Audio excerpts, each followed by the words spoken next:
Let's listen.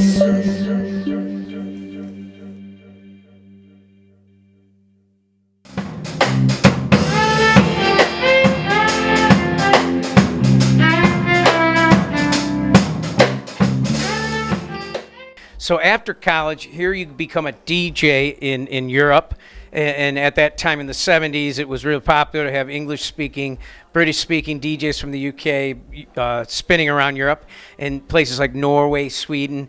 And at one point, you were spinning, I think, in Copenhagen at this club called the Happy Night Club, and they give you a little room off to the side like they did for all the DJs. You're there for about a month, and DJs would write on the wall, and one of the DJs wrote, radio, you can sing along to it, but you'll never be on it.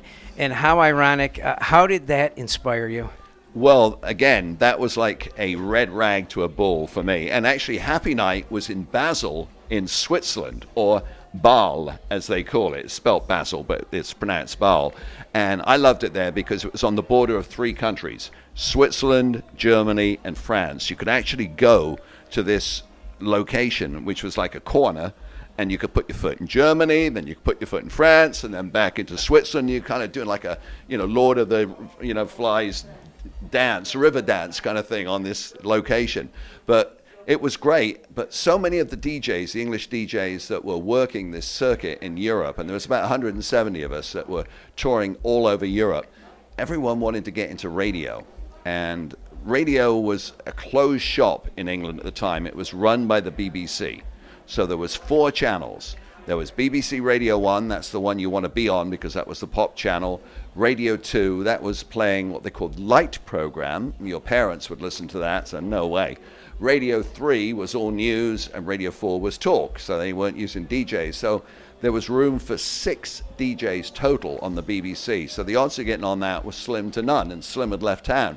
So I was like, I got to get into radio, and I started thinking about where could I go? And it was like America, Australia, South Africa, New Zealand, or Canada, because those all English-speaking countries. And so I'm in this really shitty, excuse my French, room above Happy Night. And as as Jamie said, the DJs would write on the wall. In fact, if you pan the camera around a little bit, you see how everyone's written on this wall in here.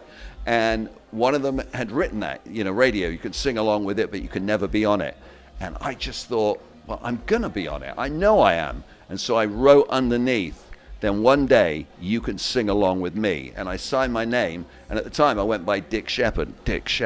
And that was it. I signed a contract with myself that day in Switzerland. And I just applied myself. And about 4 weeks after that, I bought a round-trip ticket, but I only used one side of it, a round-trip ticket to America 6 months later on TWA Airlines, and came over, and there you go. For me, thank goodness, the rest is history.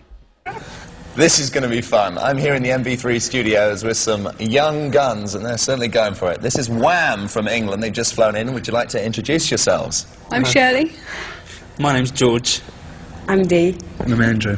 All right, now you guys have got a huge hit happening for you in England. You've got a hit happening for you here in the States, but they're different records. In fact, the record that's breaking in England is your first single, and the record that's breaking in the States is your second single. Tell me about the fact that your first single got banned. Our first single got banned. Why